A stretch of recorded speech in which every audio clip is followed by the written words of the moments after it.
오늘 우리에게 주시는 하나님의 말씀은 창세기 17장 4절에서 6절 그리고 15절에서 22절까지 말씀입니다. 창세기 17장 4절에서 6절까지는 제가 혼자 읽고요. 그 다음에 15절부터 22절까지는 한 번씩 번갈아 가면서 교독하시고 마지막 절 22절은 합독하겠습니다. 먼저 제가 4절부터 6절까지를 읽겠습니다. 보라, 내 언약이 너와 함께 있으니 너는 여러 민족의 아버지가 될지라. 이제 후로는 내 이름을 아브람이라 하지 아니하고 아브라함이라 하리니 이는 내가 너를 여러 민족의 아버지가 되게 함이니라. 내가 너로 심히 번성하게 하리니 내가 내게서 민족들이 나게 하며 왕들이 내게로부터 나오리라. 자, 15절부터 22절, 15절 제가 먼저 읽겠습니다. 교독하겠습니다. 하나님이 또 아브라함에게 이르시되 내 아내 사레는 이름을 사레라 하지 말고 사라라 하라.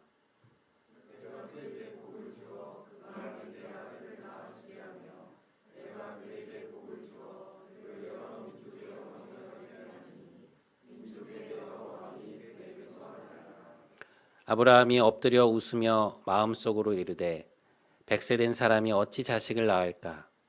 사라는 90세니 어찌 출산하리요 하고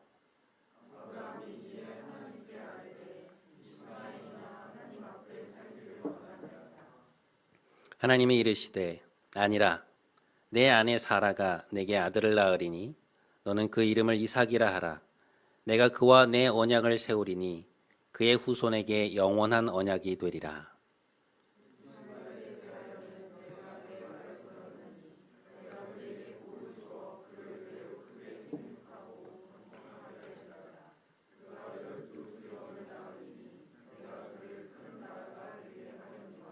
내 언약은 내가 내년 이 시기에 사라가 내게 낳을 이삭과 세우리라. 함께 하나님이 아브라함과 말씀을 마치시고 그를 떠나 올라가셨더라. 아멘.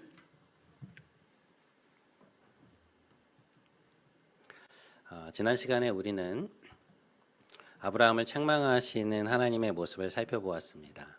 나는 전능한 하나님이다. 너는 내 앞에서 행하여 완전하라. 하나님의 말씀을 따르지 않고 자기의 생각대로 움직였던 아브라함의 모습에 대해서 하나님은 견책의 말씀을 하시죠. 그런데 17장 1절 이후의 말씀을 보면 하나님이 아브라함을 찾아오신 목적이 단순히 그를 책망하시기 위함이 아니었음을 우리는 알게 됩니다. 분명히 그의 잘못을 지적하시지만 그것이 목적이 아니라 하고자 하시는 다른 말씀이 있었어요. 그게 무엇이냐? 오늘 본문 4절과 5절의 말씀인데요. 저희가 한번 함께 읽겠습니다. 자, 시작. 보라, 내 언약이 너와 함께 있으니 너는 여러 민족의 아버지가 될지라. 이제 후로는 내 이름을 아브람이라 하지 아니하고 아브라함이라 하리니 이는 내가 너를 여러 민족의 아버지가 되게 함이니라. 예전에 토플을 공부할 때 리스닝 수업을 들은 적이 있었는데요. 수업을 가르치던 선생님이 늘 강조하시던 게 있었습니다. 지문을 듣는 요령이 있다는 거예요. 토플은 리스닝 지문이 좀 꽤 길거든요. 근데 그걸 어떻게 들어야 되냐? 처음부터 끝까지 다 집중하는 게 아니라 지문을 이렇게 쭉 듣다가 뭐 어떤 특정 단어들이 나오면 정신을 바짝 집중해야 된다는 것이죠. 근데 그 중에 대표적인 것이 but이라고 하는 단어였습니다. 그러나 근데 화자가 뭔가를 막 이야기하던 도중에 but 이라고 하는 단어가 나오면 정신을 바짝 차려야 된다는 거예요. 왜냐? 이제 중요한 얘기가 나온다는 것이죠. 그리고 문제들이 거의 대부분이 거기서 나온다는 것입니다. 성경을 읽을 때도 정신을 바짝 차려야 하는 부분들이 있습니다. 오늘처럼 하나님이 이름을 바꾸어 주시는 경우인데요. 성경 안에서 대단히 큰 의미를 갖고 있습니다. 하나님은 아브라함이 그러니까 그의 인생을 향한 하나님의 인도하심, 전능하심을 믿지 못하고 조급한 마음으로 행한 것에 대해서 책망하시죠. 그러니까 하갈을 아내로 맞아서 자녀를 얻는 방식은 하나님이 원하신 것도 아니었고 의도하신 바도 아니었습니다. 그러니까 오해는 하지 말아야 할 것이 그렇다고 하나님이 하갈과 이스마엘을 결코 버리시는 게 아니에요. 오늘 말씀에도 나오지만 하나님은 그들을 축복하시고 끝까지 그 모자를 책임지십니다. 하지만 그렇다고 해서 하나님이 아브라함과 사라에게 갖고 계셨던 그 애초의 계획을 변경하시지는 않는다는 것이죠. 그러니까 아브라함의 삶이 차선의 것으로 흘러가는 것을 그냥 놓아두시지 않는다는 것입니다.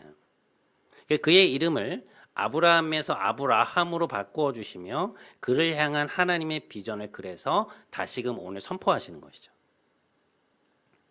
아브라함과 사라의 불신앙이 그들을 향한 하나님의 계획을 막아서고 있음에도 불구하고 어떻게 하시겠다는 것입니까? 그것을 넘어서 그것을 결국 이루어 내시겠다는 것입니다. 굉장히 큰 은혜가 되는 지점이에요.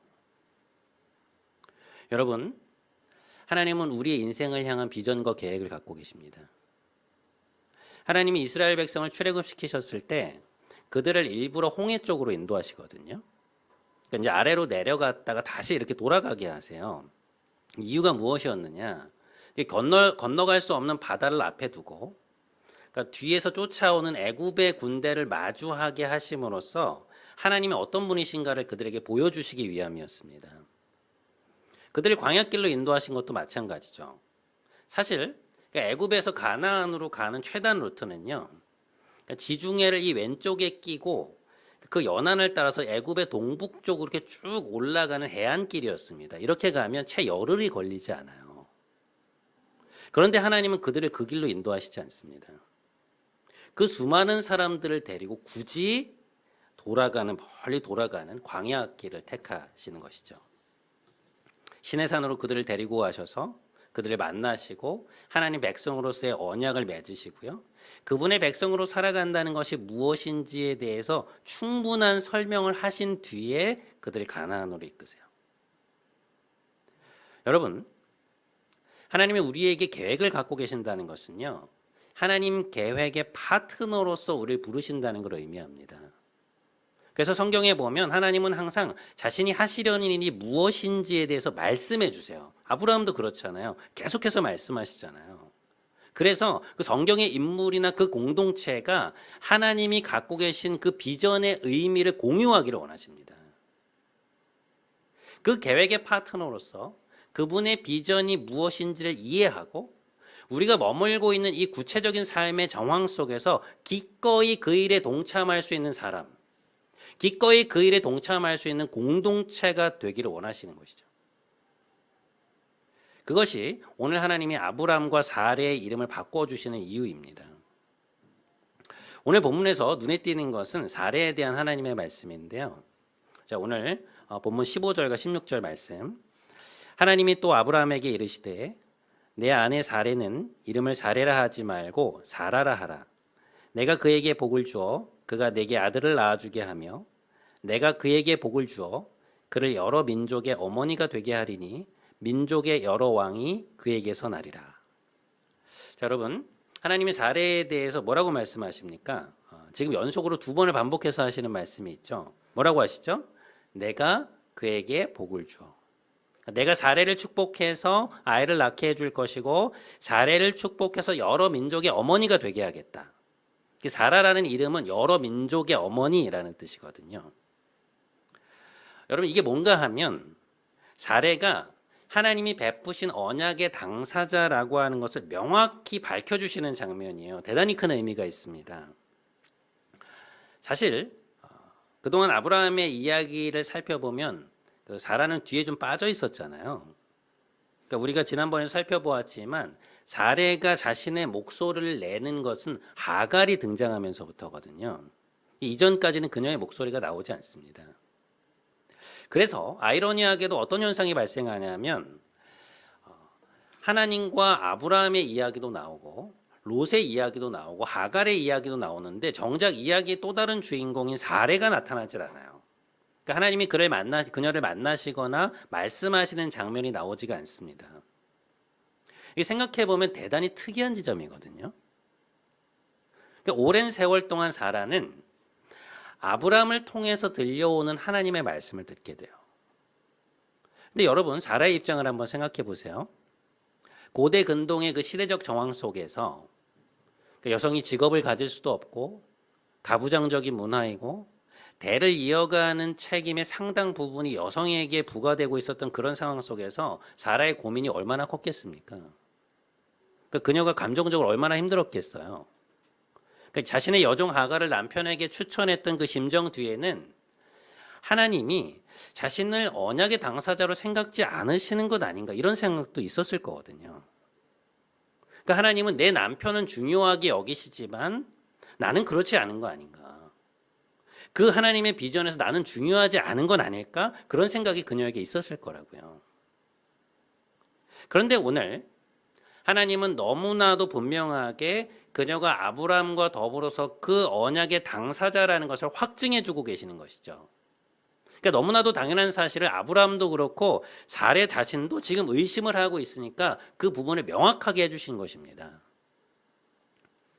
아브라함뿐 아니라 하나님은 그녀의 삶에도 계획을 갖고 계시고 그것을 이루어 가시는 중이라는 것이죠. 자, 그런데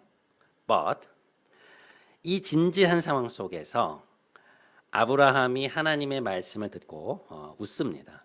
오늘 본문에 정말 빼놓을 수 없는 장면인데요. 자, 본문 17절 말씀 저희가 같이 읽겠습니다. 자, 시작. 아브라함이 엎드려 웃으며 마음속으로 이르되 100세 된 사람이 어찌 자식을 낳을까? 사라는 90세니 어찌 출산하리오 하고 아브라함이 하나님께 아뢰되 이스마엘이나 하나님 앞에 살기를 원하나이다.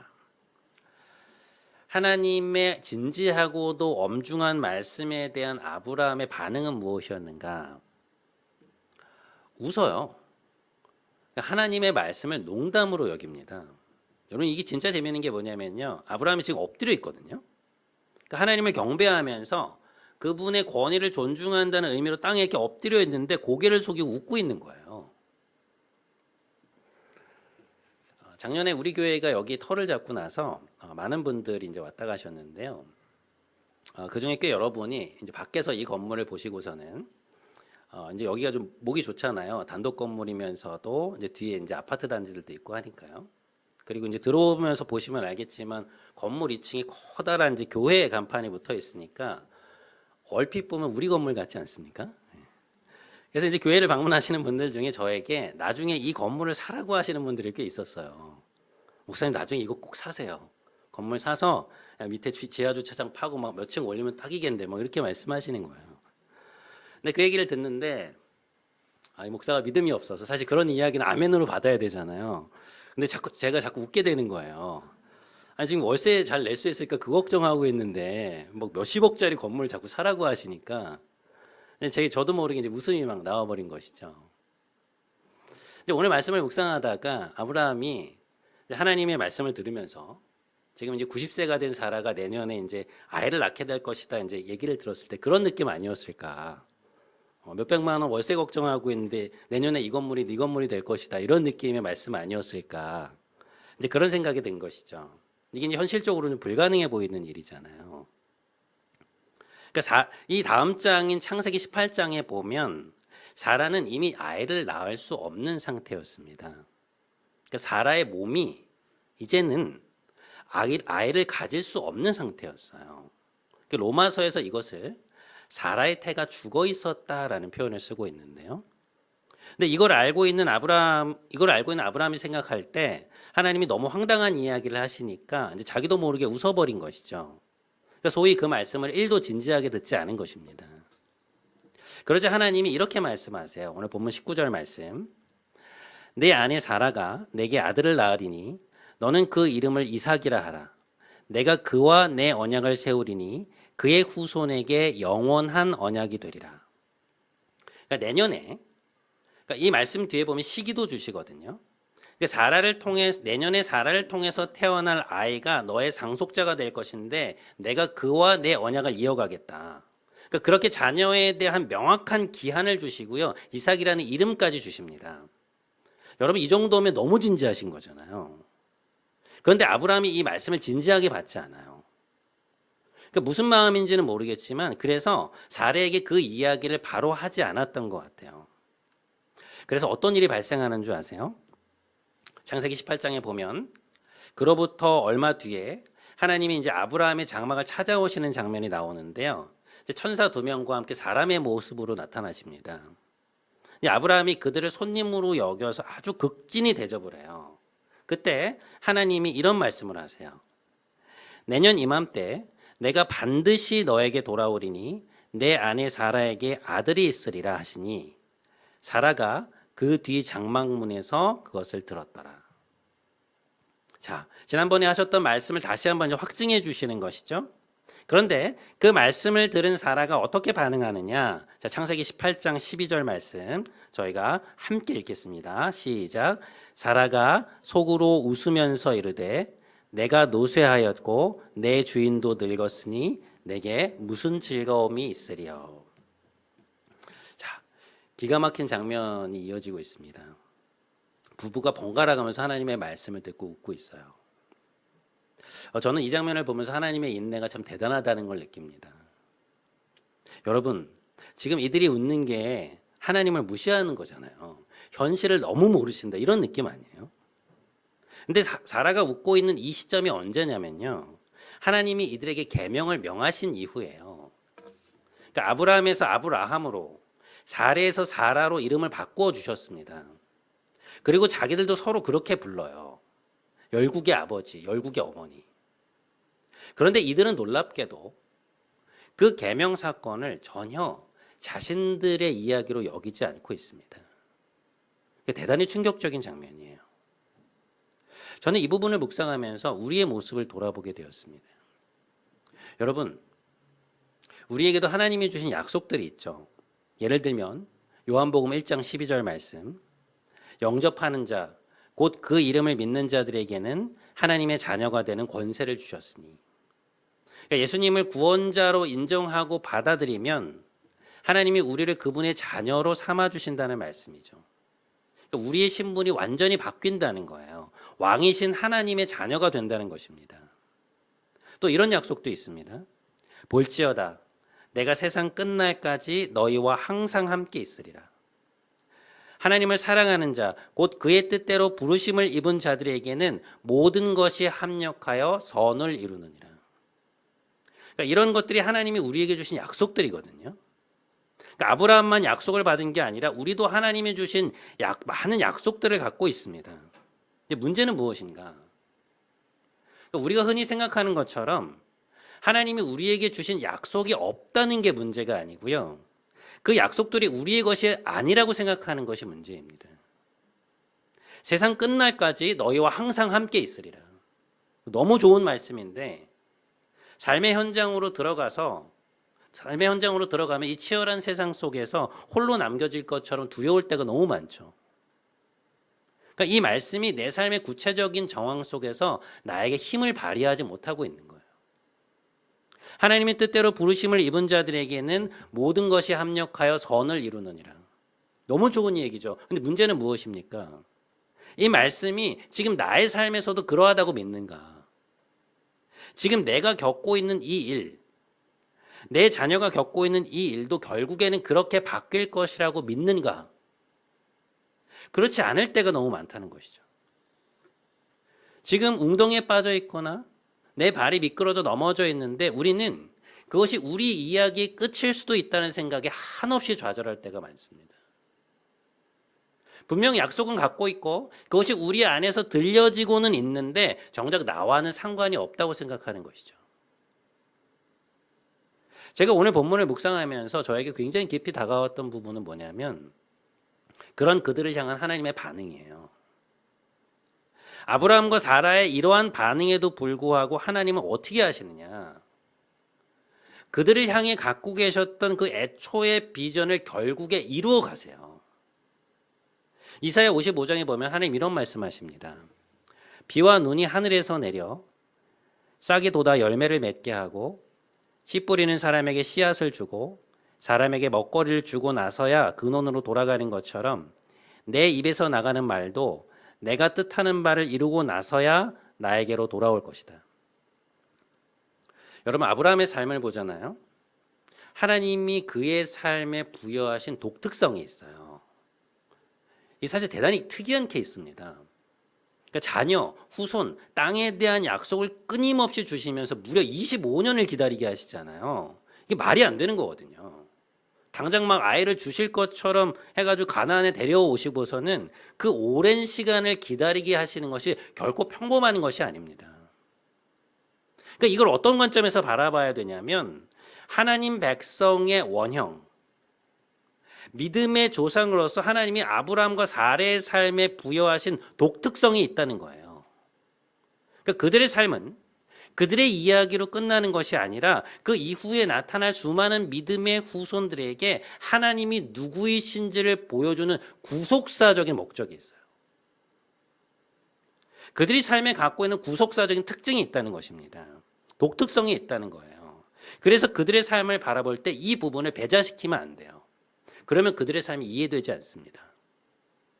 하지만 그와 동시에 우리가 주목하게 되는 것은 뭐냐면 하나님은 분명 그들의 삶을 통해서 우리에게 보여주고자 하시는 바가 있다는 거예요. 근데 그게 뭐냐? 하나님은 우리가 그분의 계획을 이 땅에 이루어내는 그분의 백성으로서 그 일의 파트너로서 그에 걸맞는 신앙과 인격을 갖추기 원하신다는 것입니다. 그러니까 하나님의 일을 기능적인 차원에서 감당하는 게 아니라 어떤 역할 논리가 아니라 그분을 인격적으로 알고 하나님이 갖고 계신 비전을 공유하면서 지금 나의 삶의 정황 속에서 하나님이 계획하고 계신 그 역사의 한 퍼즐을 기쁨으로 그리고 자발적으로 감당하기 원하신다는 것이죠.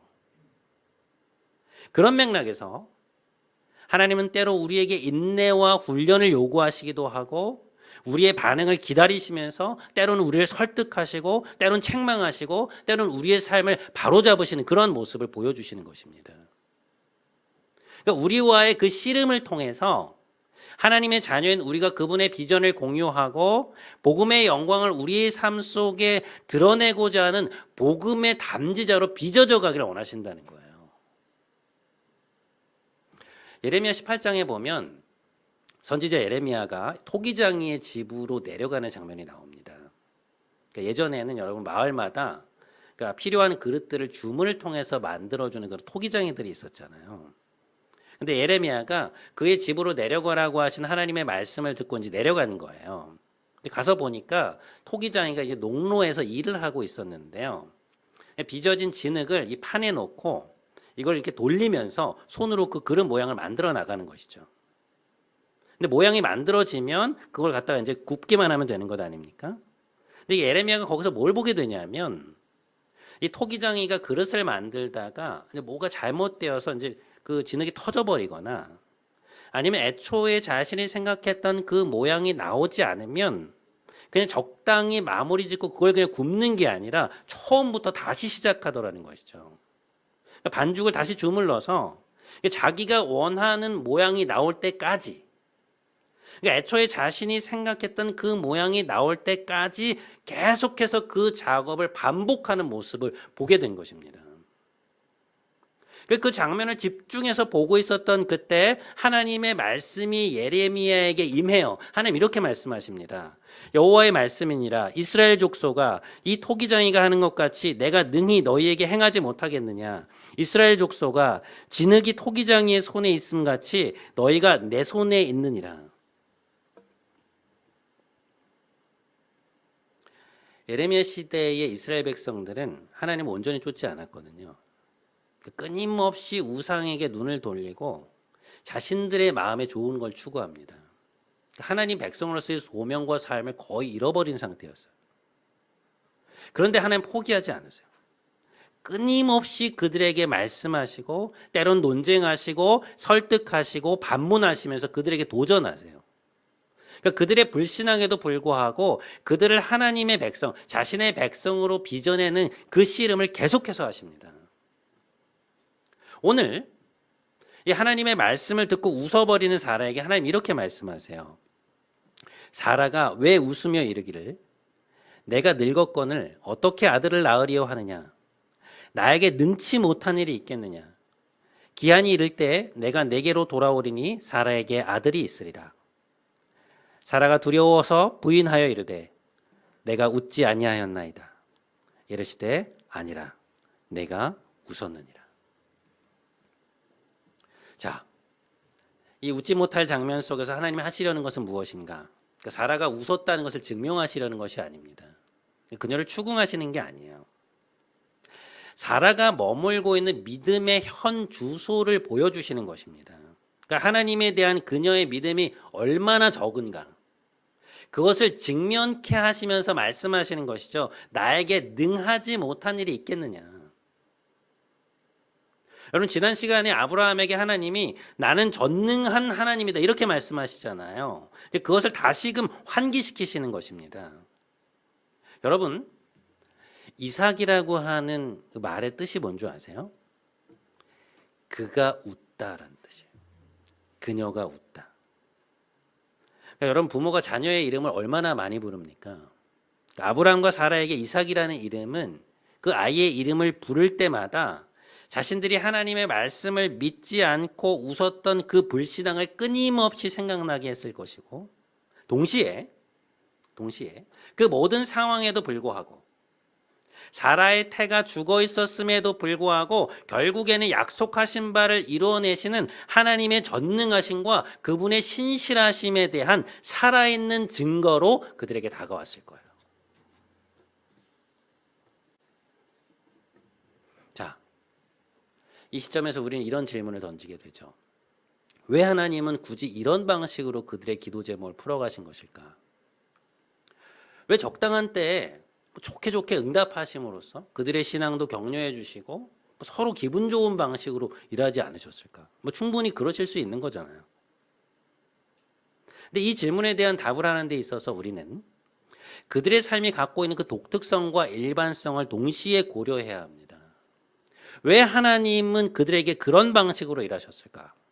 저는 그것이 그들 자신에게도 그렇거니와 그러니까 후대의 성경을 통해서 그들의 삶을 지켜보게 될 수많은 하나님의 백성들에게 하나님의 전능하심과 신실하심을 각인시키기 위함이라는 생각을 하게 돼요.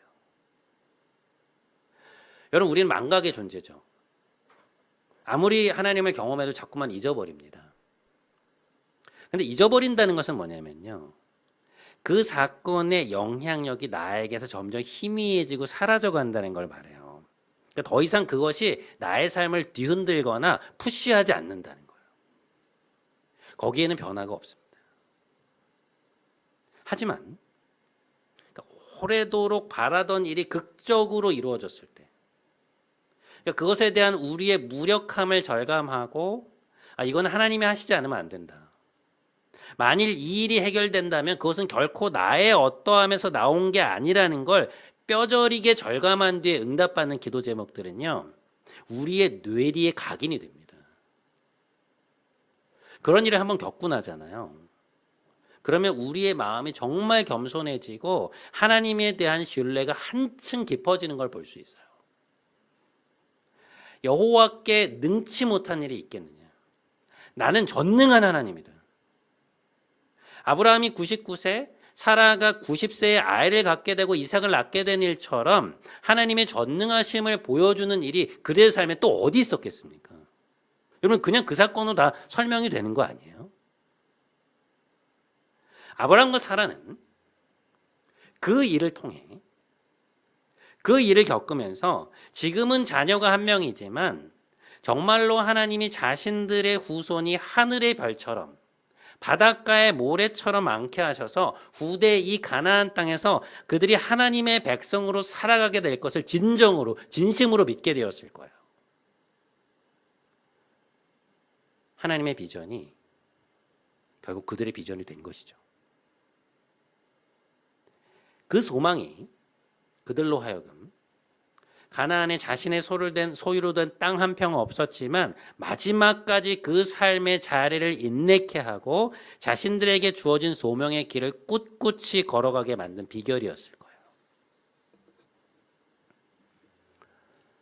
여러분, 만일 하나님이 우리 인생에서 해결되지 않은 채로 계속 지연시키고 계시는 문제가 있다면 우리는 하나님께서 우리에게 무언가를 가르치시려는 바가 있다는 걸 감지해야 됩니다. 뭔가 말씀이 들려오는 것 같기도 하고 주시는 마음들도 있는데 이게 해결되지 않고 앞이 보이지 않는 기다림 속에 있다면, 그러니까 현실적으로 볼 때 점점 이루어지기 어려운 상황으로 가고 있는 것처럼 보인다면 우리를 그 끝자리까지 밀고 나가시는 이유가 있는 거예요. 우리는 알지 못하죠, 그것이 무엇인지. 하지만 하나님은 자신이 무슨 일을 하고 계시는지 명확히 알고 계십니다. 하나님은 우리가 하나님 나라의 역사에서 어떤 기능적인 역할만 감당하는 게 아니라 정말 하나님을 인격적으로 알고 그분의 비전을 공유하면서 하나님의 자녀로서의 신앙과 인격을 갖추어 가기를 원하시는 거예요. 그래서 오늘도 우리와 씨름하시면서 우리를 빚어가고 계십니다. 사랑하는 여러분, 우리 이 하나님을 신뢰하기 원합니다. 아브라함과 사라의 인생에 함께 하셨던 하나님을 우리도 오늘 다시 한번 붙들기 원합니다. 그들을 빚어가신 하나님의 전능하심과 신실하심의 이야기가 여러분의 삶의 정황 속에서, 여러분의 삶의 버전으로, 여러분의 삶의 중요한 기도 제목 속에 생생히 경험되고 체험되시길 주님의 이름으로 간절히 축원드립니다.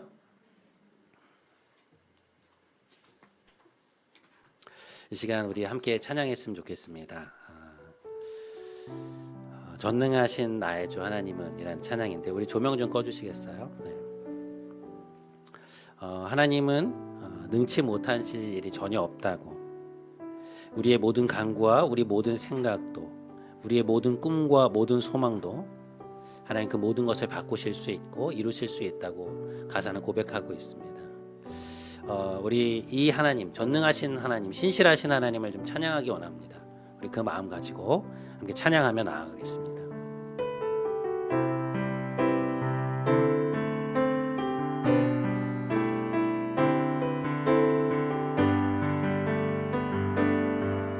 전능하신 나의 주 하나님은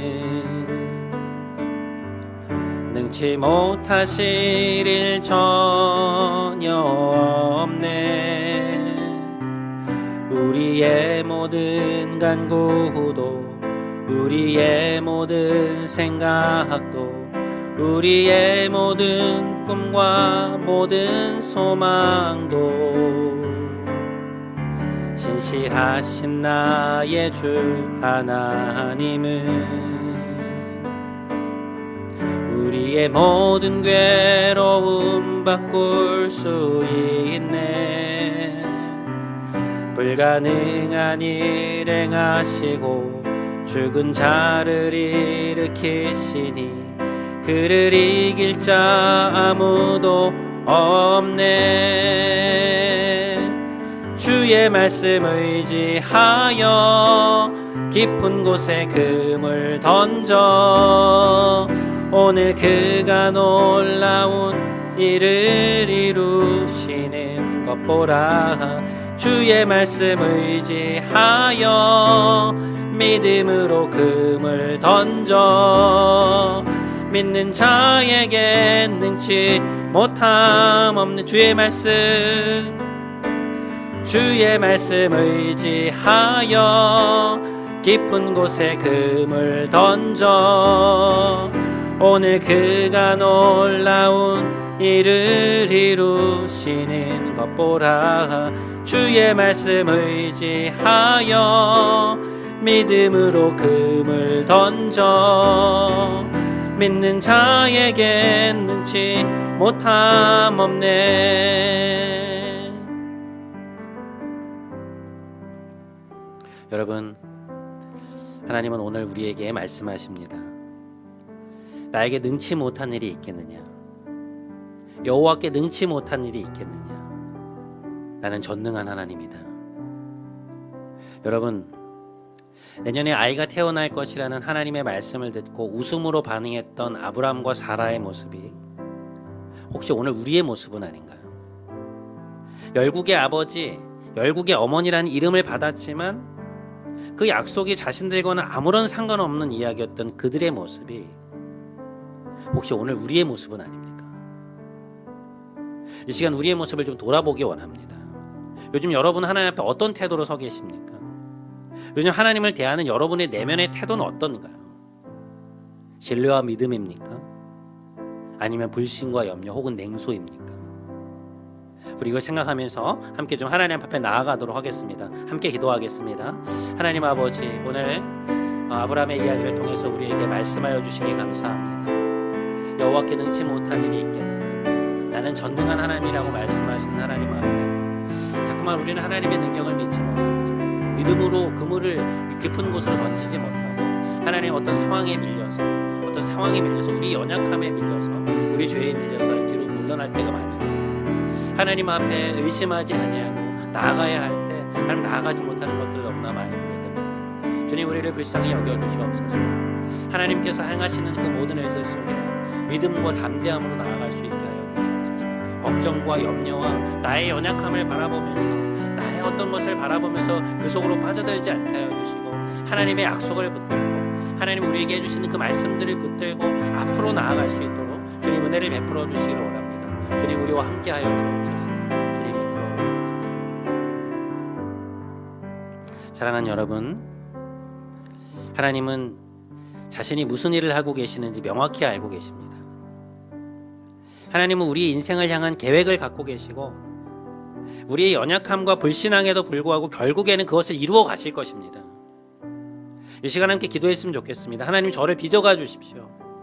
하나님의 비전이 저의 비전이 되고 저의 삶 속에서 하나님의 뜻을 이루는 것이 기쁨이 될 수 있도록, 하나님의 자녀다운 신앙과 인격을 갖게 되도록 저를 빚어가 주옵소서. 우리 이 기도 제목 가지고 한 번만 더 하나님 앞에 나아가도록 하겠습니다. 함께 기도하겠습니다. 하나님 아버지, 우리의 연약함과 불신앙에도 불구하고 우리의 인생을 향해서 갖고 계신 하나님의 비전이 있고 하나님의 계획이 있음을 믿습니다.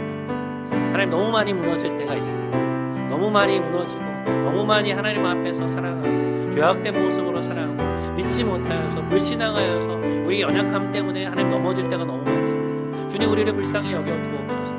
하나님은 우리에게 갖고 계신 그 비전, 그 계획을 믿고 따라오라고 말씀하시고, 내가 너를 사랑하고 있고 내가 너를 붙들고 있고 내가 너를 인도하고 있다는 말을 믿으라고 수없이 말씀하심에도 불구하고 하나님, 우리는 그것을 믿지 못한 채 우리의 방법으로 우리의 생각대로 나의 연약함 때문에 무너져서 하나님의 길을 따라가지 못하고 여전히 주저앉아 있는 우리의 모습을 보게 될 때가 너무 많습니다. 주님, 우리를 불쌍히 여겨주십시오.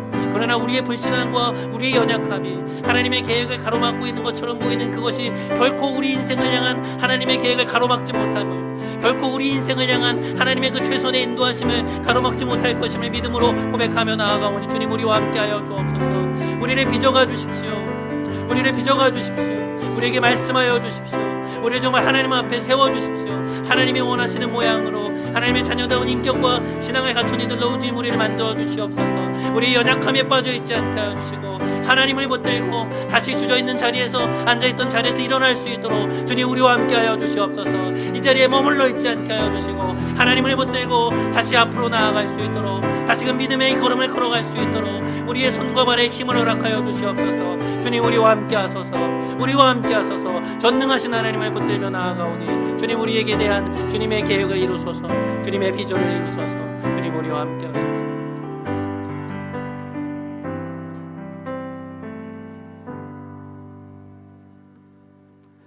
살아계신 하나님, 오늘도 우리에게 계시의 영을 부으사 말씀을 깨닫게 하시니 감사합니다. 말씀이 우리 안에 들어와 우리의 내면을 변화시키고 우리의 삶을 이끌어가기 원합니다. 나는 전능한 하나님이다. 너는 내 앞에서 행하여 완전하라. 나에게 능치 못한 일이 있겠느냐. 아브라함과 사라의 불신앙에도 불구하고 지칠 줄 모르는 열심으로 그들을 빚어가신 하나님, 오늘 우리의 삶에도 하나님의 계획과 비전이 이루어지기 원합니다. 변함없는 전능하심과 신실하심으로 오늘도 우리를 하나님의 백성으로, 하나님 자녀로 빚어가시는 하나님을 찬양하오니 오늘 우리를 이 삶의 자리 속에서 인도하여 주옵소서. 우리의 연약함 때문에 주저앉지 않게 하여 주시고 우리의 부족함을 바라보지 않게 하여 주시고 전능함과 사랑으로 우리를 인도하시는 하나님을 붙들고 다시금 일어날 수 있도록 우리와 함께하여 주옵소서. 사랑이 많으시고 우리의 인생의 인도자 되신 예수 그리스도의 이름으로 기도드립니다. 아멘. 우리 다 함께 자리에서 일어나셔서 마지막 파송의 찬양하심으로 오늘 예배 마치겠습니다.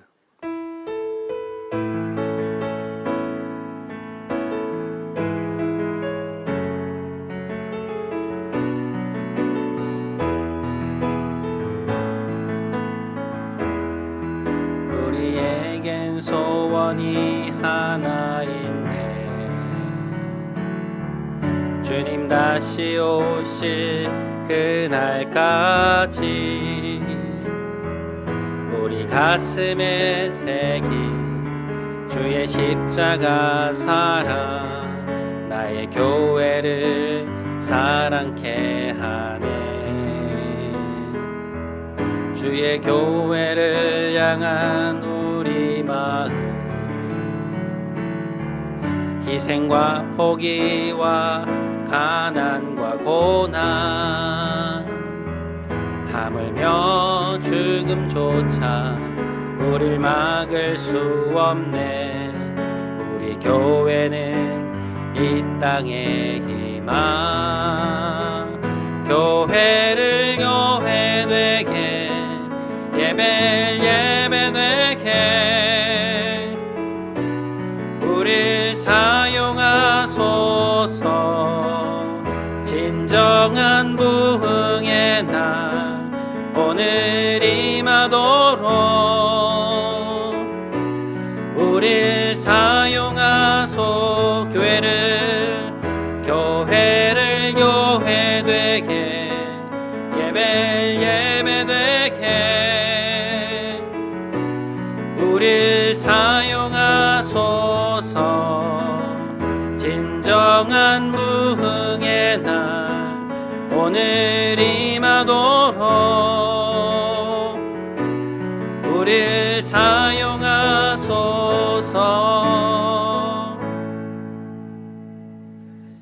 이제는 우리 구주 예수 그리스도의 크신 은혜와 하나님 아버지의 놀라우신 사랑과 성령님의 진리로 인도하심이 우리를 빚어가시는 하나님의 마음을 헤아리며 하나님의 자녀다운 신앙과 인격으로 자라나기를 간절히 소망하며 삶의 자리로 나아가는 사랑하는 모든 성도들과 이들의 삶의 터전 위에 이들이 갖고 있는 기도 제목 위에 이제부터 영원토록 함께 하시기를 간절히 축원하옵나이다. 아멘.